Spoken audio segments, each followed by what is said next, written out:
जिज्ञासु मित्रों, बहुत बहुत अभिनंदन है आपका दिव्य सृजन में।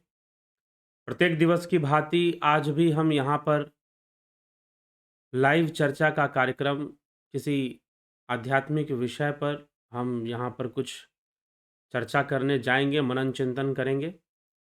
और जो विषय है समाधि रहस्य, आज का जो विषय है वह है समाधि रहस्य। तो थोड़ा सा पीछे भी चलते हैं कि पीछे हमने क्या चर्चा की है। तो पीछे जिन विषयों पर हमने चर्चा की है वह विषय हैं माया का।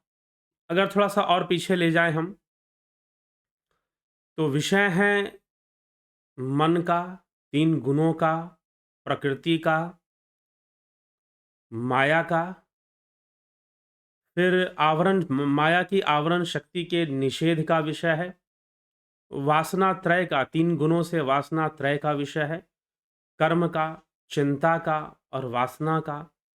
इन सभी विषयों पर हम चर्चा करते आए हैं और कैसे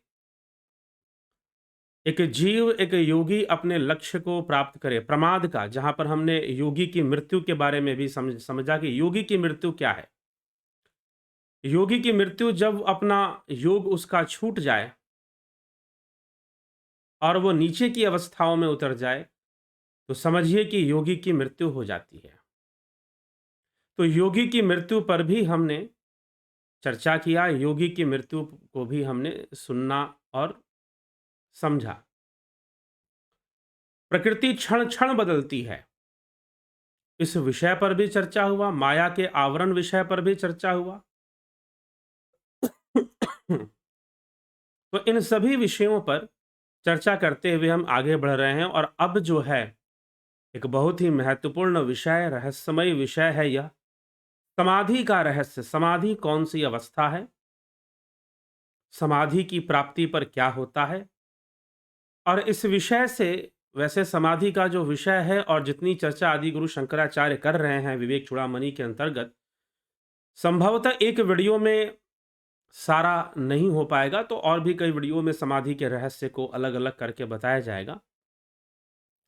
क्योंकि उसके कई पक्ष हैं, उन सभी पक्षों को हम समझेंगे,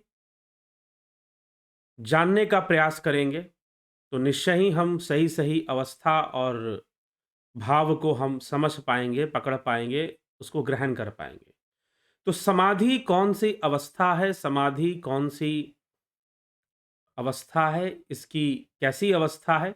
तो चलिए, हम तो पहले से ही चर्चा करते आ रहे हैं, चित्तवृत्तियों का निरोध करना चाहिए, यह भी आदि गुरु शंकराचार्य ने लिखा है, चित्तवृत्तियों का निषेध करना चाहिए। आवरण शक्ति को खत्म करना चाहिए। जब तक आवरण शक्ति नष्ट नहीं होगी, तब तक विक्षेप शक्ति कहाँ से नष्ट हो जाएगी? जब तक पर्दा है, तो उस पर तो फ़िल्म चलती रहेगी। ठीक ना? जब आवरण शक्ति नहीं रहेगी, आवरण हट जाएगा, तो सारे विक्षेप भी अपने आप हट जाएँगे। फिर लोभ, मोह, काम, क्रोध, अहंकार टिकने का कोई मतलब नहीं है, वो भी नहीं टिकेंगे फिर। इन सब को करते हुए जो अवस्था बनेगी, वह अवस्था ही समाधि की अवस्था है। तो अब उस समाधि की अवस्था के बारे में और भी बहुत महत्वपूर्ण तथ्य और उसके महत्वपूर्ण पक्ष हैं, जो धर्म को लेकर, अध्यात्म को लेकर उठते रहते हैं। ऐसे कई प्रश्नों का उत्तर आदि गुरु शंकराचार्य समाधि के विषय को प्रकट करते हुए, समाधि के रहस्य को प्रकट करते हुए बताने वाले हैं।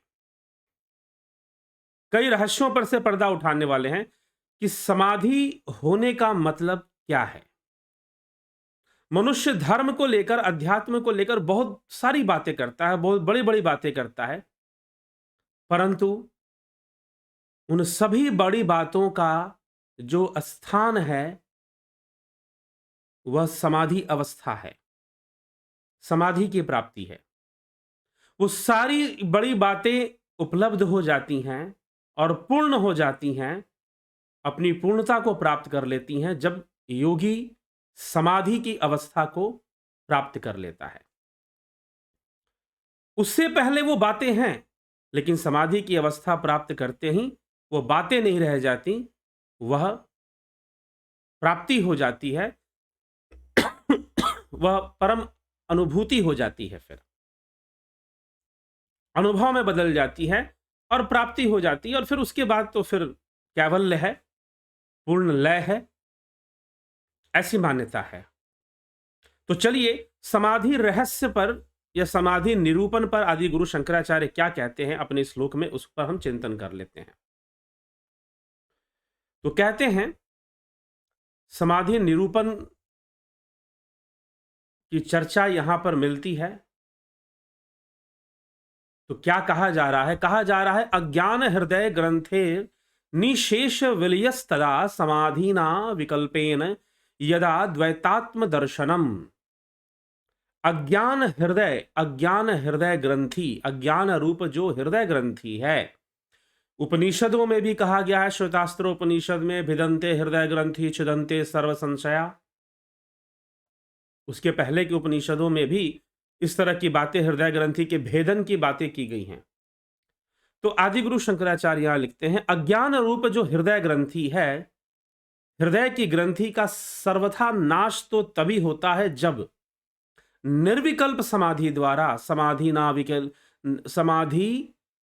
अविकल्पेन समाधिना अविकल्पेन, अर्थात अज्ञान हृदय ग्रंथेर निशेष विलयस्तदा, उसके विलय होने से, हृदय ग्रंथि का विलय होने से, उसका नाश होने से क्या होगा?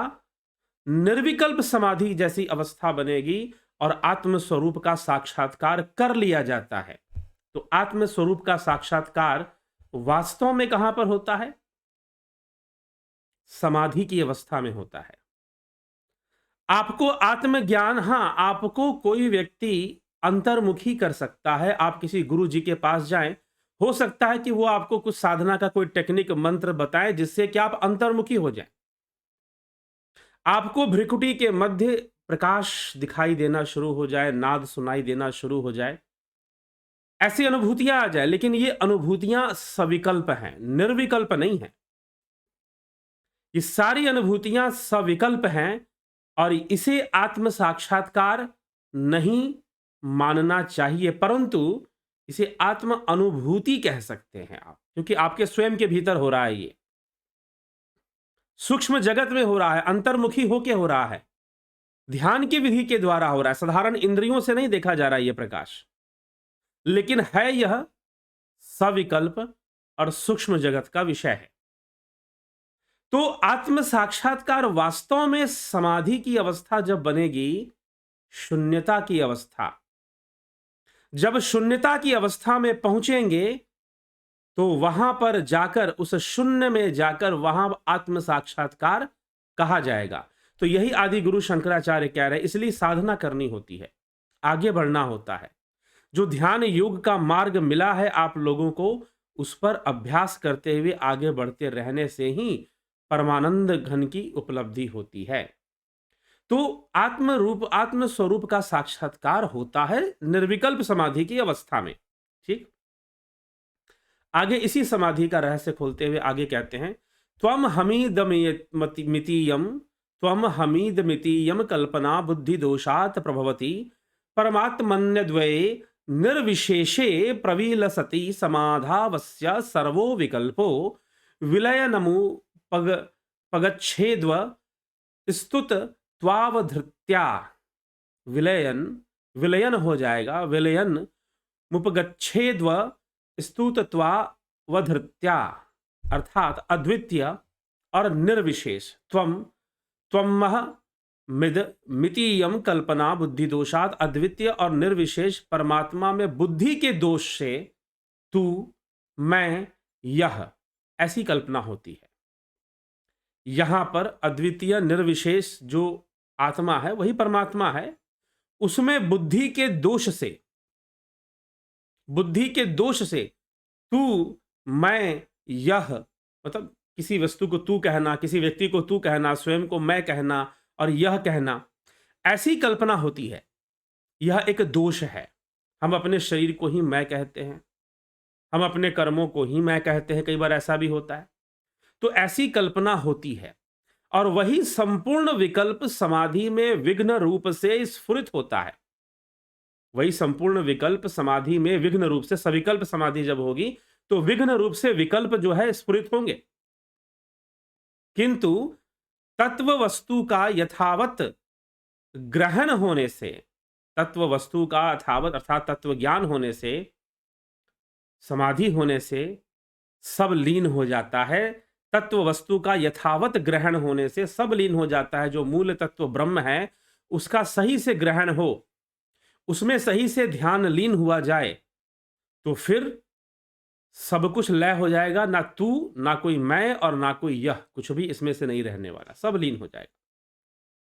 शांतो दान्तः परमु परतः शांति युक्तः समाधिम कुर्वन्नीतयं कलयति यतिः स्वस्य सर्वात्म भावम तेना विद्या तिमिर जनितान साधु दग्ध्वा विकल्पान ब्रह्माकृत्या निवसति सुखम निष्क्रियो निर्विकल्पः।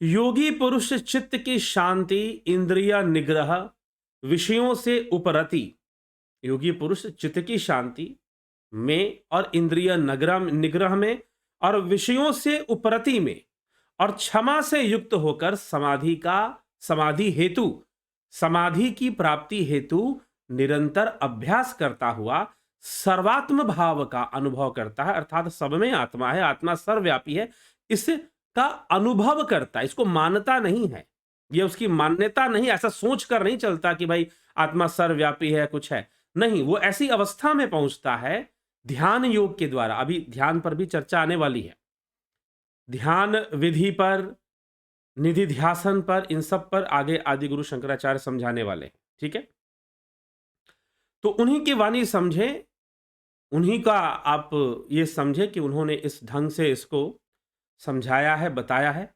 तो योगी पुरुष चित्त की शांति, इंद्रिय निग्रह, इंद्रियों का निग्रह और विषयों में उपरति, विषयों से वैराग्य रखने की जो अभ्यास है, क्षमा से युक्त होकर समाधि की प्राप्ति हेतु निरंतर अभ्यास करता हुआ अपने सर्वात्म भाव का अनुभव करता है कि सब में आत्मा है, यह अनुभव करता है। और उसके द्वारा अविद्या रूप अंधकार से उत्पन्न हुए, अविद्या रूप अंधकार से उत्पन्न हुए समस्त विकल्पों का भली भांति ध्वंस करके निष्क्रिय और निर्विकल्प होकर आनंद पूर्वक ब्रह्माकार वृत्ति से रहता है। निष्क्रिय, जहां कोई क्रिया नहीं होती, जहां कोई कर्म नहीं होता, निष्क्रिय और निर्विकल्प अवस्था को प्राप्त कर कर आनंद पूर्वक रहता है, ब्रह्माकार वृत्ति से रहता, ब्रह्मलीन होकर रहता है। वहां उसकी स्थिति बन जाती है और उसी में लीन रहता है और वही स्वरूप उसका हो जाता है, ब्रह्म स्वरूप ही है वो। समाहिता ये प्राविलाप्य बाह्यम श्रोत्रादि चेतः स्वमहम चिदात्मनि त एव मुक्ता भवपाश बंधैर नान्ये तु पारोक्ष्य कथाभिधायिनः। समाहिता ये प्रविलाप्य बाह्यम, जो लोग श्रोत्रादि चेतः स्वमहम चिदात्मनि, जो लोग श्रोत्रादि इंद्रिय वर्ग तथा चित्त और अहंकार इन बाह्य वस्तुओं का आत्मा में लीन करके, जितनी भी हमारे इसीलिए आदिगुरु शंकराचार्य निर्वाण षटकम में कहते हैं कि मनोबुद्धि अहंकार चित्तानि ना हम शिवो हम शिवो हम शिवो हम शिवो, न श्रोत्रे न जीवे न च घ्राण नेत्रे शिवो हम शिवो हम शिवो हम शिवो हम। ठीक ना, ना मैं श्रोत्र हूं, ना मैं इंद्रिय वर्ग हूं, ना मैं घ्राण हूं, ना मैं नासिका हूं, घ्राण मतलब नासिका, ना मैं चर्म हूं, ना मैं चक्षु हूं। ठीक, तो जो लोग श्रोत्रादि इंद्रिय वर्ग तथा चित्त और अहंकार इन बाह्य वस्तुओं का, इनको भी देखिए, शरीर के संदर्भ में ये अंतर वस्तुएं हैं, लेकिन आत्मा के संदर्भ में ये बाह्य वस्तुएं हैं। कौन कौन सी? इंद्रिया हो गई, चित्त हो गया, अहंकार हो गया, मन हो गया, ये सारी चीजें आत्मा के संदर्भ में बाह्य वस्तु है। शरीर के संदर्भ में हम अंतर वस्तु उसको कह सकते हैं।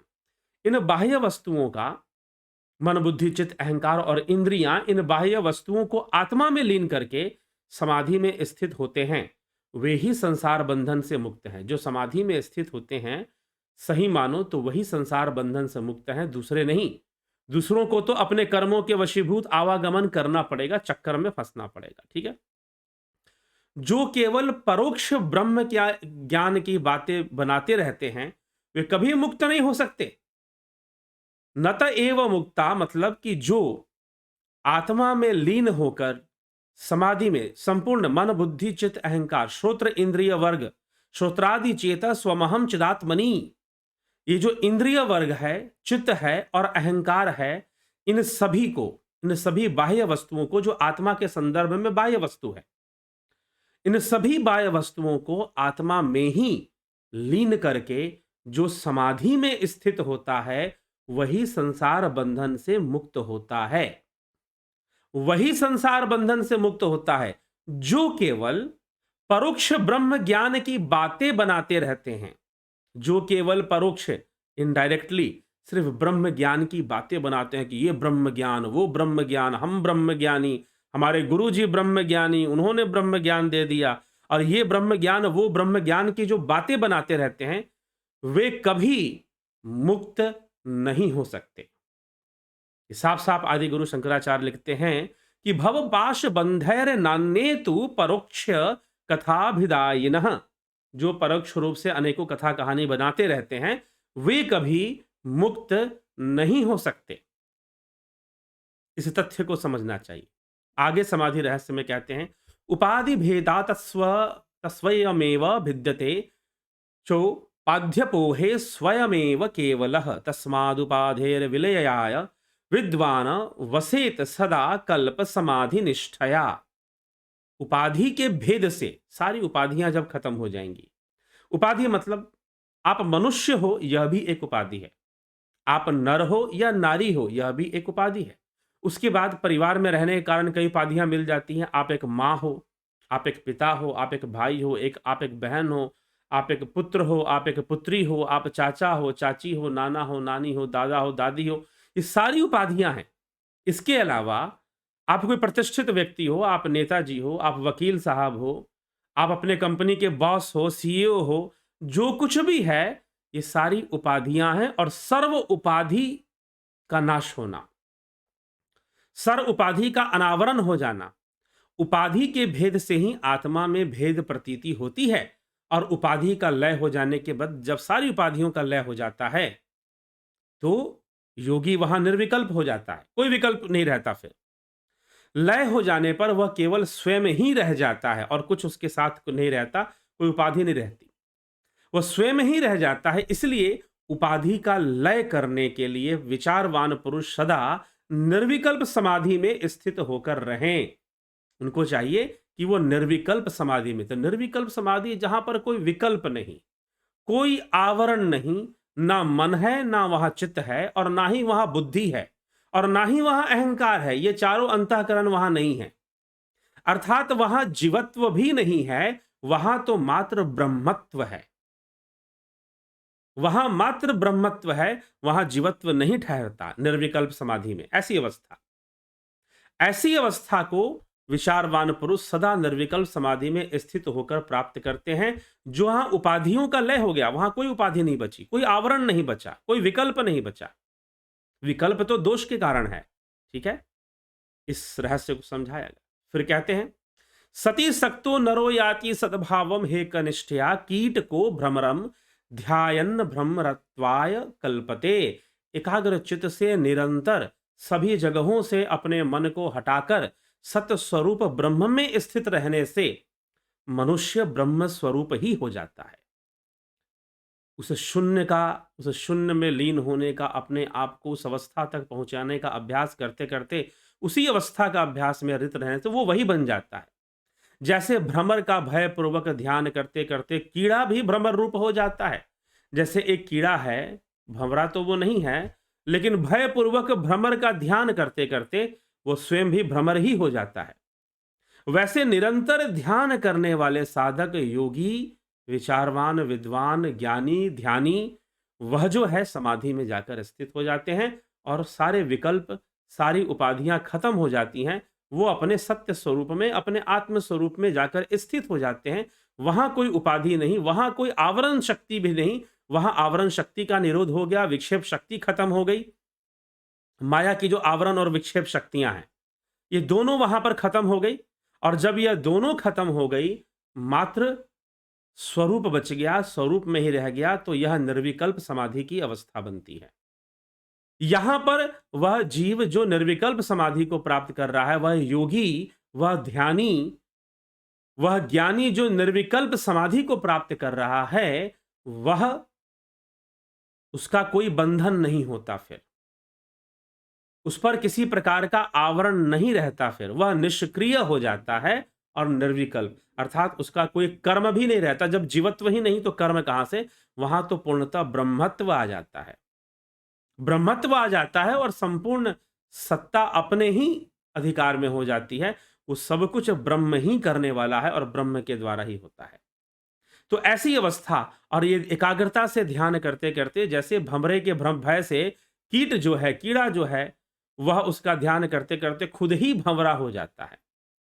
भ्रमण करते करते, वैसी ध्वनि निकालते निकालते वो खुद ही भंवरा हो जाता है, खुद ही भंवरे जैसी रूप उसको मिल जाता है। वैसे ही करते करते यह समाधि की अवस्था प्राप्त हो जाती है, निर्विकल्प समाधि की अवस्था प्राप्त हो जाती है।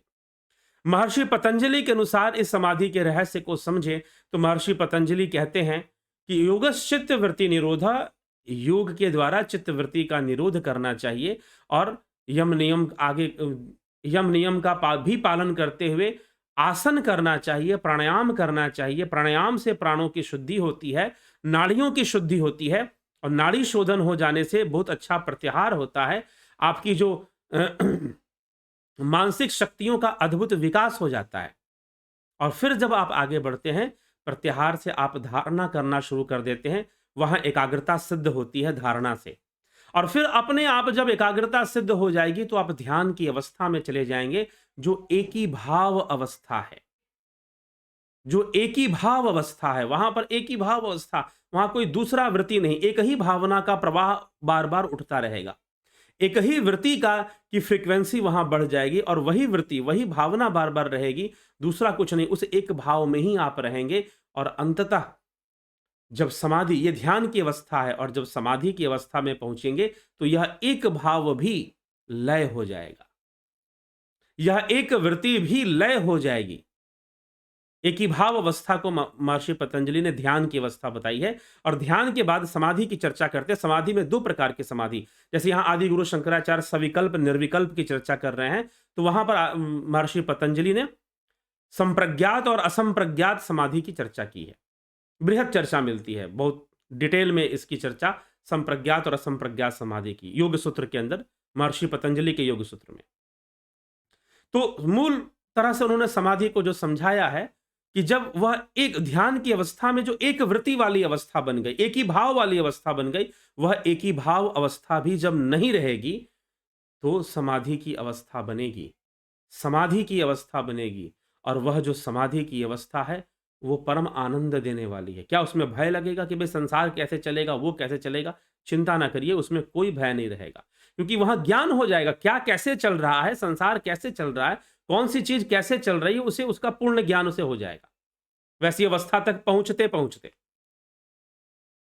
इसलिए साधक को चाहिए कि वो अपने आप को शांत करने के लिए, अपने संपूर्ण रहस्यों को जानने के लिए, संपूर्ण ज्ञान को प्राप्त करने के लिए, उस शाश्वत सुख को प्राप्त करने के लिए, शाश्वत शक्ति का विकास करने के लिए वह समाधि की अवस्था तक पहुंचने का निरंतर प्रयत्न करता रहे, साधना करता रहे, साधना करता रहे, समाधि की अवस्था तक पहुंचने का निरंतर प्रयास करता रहे।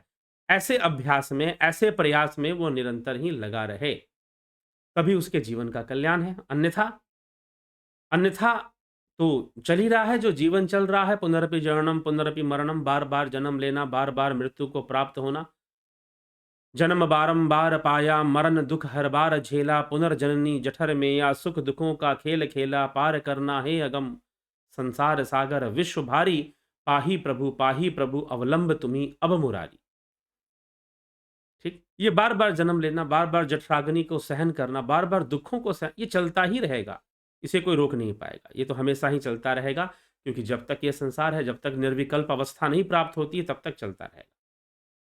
और फिर आप करोगे क्या? वही सारी चीजें, जन्म लोगे, खाओगे, पियोगे, बच्चे पैदा करोगे, सोओगे, डरोगे, लड़ोगे, और फिर देह त्याग कर फिर दोबारा जन्म धारण कर लोगे या किसी दूसरी योनि में चले जाओगे, और फिर वहां पर भी इन्हीं सब चीजों का झगड़ा, इन्हीं सब चीजों का झगड़ा आपका बना रहेगा, और यही जीवन चलता रहेगा। हर जन्म में आप कभी पैसे के लिए, कभी खाने के लिए, कभी पीने के लिए, कभी रोने के लिए, कभी इस शिक्षा से इस ये सुख प्राप्त करना, कभी वो सुख, 50 तरह की चीजें होती रहती हैं और वो निरंतर चलती रहेंगी। इन सभी इन सभी विषयों का, इन सभी बंधनों का, इन सभी झगड़ों का जो समाधान है कि योगी निर्विकल्प तक पहुँचने का प्रयास करे, अभ्यासरत रहे अपनी साधना के प्रति, तो निश्चय ही निर्विकल्प तक वो पहुँच जाएगा। ठीक है? तो यह हमें विशेष रूप से ध्यान देकर समझ लेना चाहिए और यही समाधि का रहस्य इस प्रकार से आदि गुरु शंकराचार्य बता रहे कि समाधि की अवस्था में कोई टिकता नहीं,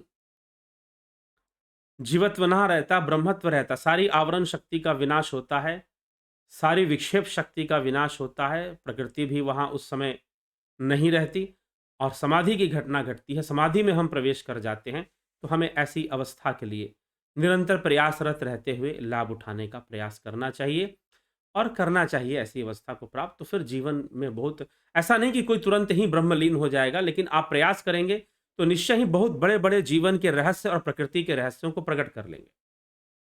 ठीक है? तो हमें भी प्रकृति के रहस्यों को प्रकट करना चाहिए और उसको जानना चाहिए। तो इसी के साथ विचारों को यहाँ विराम देंगे। बहुत-बहुत आभार आप सभी का। आप जुड़े रहें, बने रहें। अगर आप नेचुरोपैथी का कोर्स करना चाहते हैं तो 14 जनवरी 2022 से यह कोर्स शुरू होगा। यदि आप ध्यान योग करना चाहते हैं तो वह भी 14 जनवरी से ही अब आगे शुरू होगा। तो आप ज़रूर अगर ये सब लाभ उठाना चाहते हैं, अपने जीवन में भी ध्यान योग करना चाहते हैं और समाधि जैसी अवस्था का परमानंद प्राप्त करना चाहते हैं तो प्राप्त कीजिए। कुछ लोग कहते हैं अगर समाधि में चले जाएँगे तो फिर हमारा संसार का क्या होगा? अरे भाई संसार तुम चला रहे थे क्या कि संसार का क्या होगा? संसार तो चल रहा है। फिर लोग प्रश्न करेंगे कि सारे सन्यासी बन जाएँगे तो दुनिया कैसे चलेगी? ऐसा बोलते हैं जैसे दुनिया उन्होंने बनाई है। सभी समाधि में बैठ जाएँगे, सभी योगी बन जाएँगे, तो दुनिया कैसे चलेगी? अरे भाई दुनिया तुमने बनाई क्या? जिसने बनाई वो चला रहा है। जैसे बनी इस प्रकृति का सारा खेल है, वो किसी को साधु बनाएगी तो किसी को डाकू बनाना भी जानती है। आप क्यों चिंता करते हैं? ठीक है? तो आप अपना प्रयास कीजिए, आप अपने योग मार्ग पर आगे बढ़िए, आप समाधि की ओर आगे बढ़िए, अपने आप को शांत, अपने जीवन का कल्याण। ठीक है? अपने कर्मों को करते हुए जब तक तुरंत तो ये घटना घटने वाली नहीं है, तो जो भी कर्म है, कर्तव्य है, उनको पूर्ण करते हुए आप ऐसी अवस्था को प्राप्त ज़रूर कर लेंगे। और योगियों ने गृहस्थ में रहते हुए, संसार में रहते हुए ही ऐसी अवस्थाओं को प्राप्त किया है, तो आप क्यों नहीं करेंगे? ठीक? तो हमें भी बस प्रयास करने की ज़रूरत है और बातों को समझने की ज़रूरत है। व्यर्थ का तर्क देने से नहीं होगा, समाधि तो परम लक्ष्य है। समाधि ही लक्ष्य है और समाधि की प्राप्ति से ही योगी की पूर्णता है, जीव की पूर्णता है। उसके पहले अपूर्णता है। अभी इस समाधि का विषय और भी इस पे कई विषय बनते हैं तो उस पर चर्चा होगी। तो उसमें भी कई बातें स्पष्ट होंगी। तो कभी भी समाधि की बात को ये अन्यथा ना लेकर और इसे ज़रूर समझें, सुनें और अपने जीवन के आनंद को प्राप्त करें। ठीक? आनंद मिलता है, निश्चय ही जब ध्यान योग करेंगे तो आनंद की अवस्था तक पहुँचेंगे। करने की आवश्यकता है। तो चलिए इसी बात के साथ हम विराम देंगे यहाँ पर। कल फिर 9 बजे लाइव चर्चा में आपसे मिलेंगे और दूसरे विषय पर चर्चा होगी। आगे बढ़ते हुए कुछ और विषय हैं जिन पर चर्चा होनी है, तो उन सब विषयों पर अभी चर्चा आपको मिलेगी। जुड़े रहें, बने रहें, स्वस्थ रहें। बहुत-बहुत आभार आप सभी का। ओम तत्सत।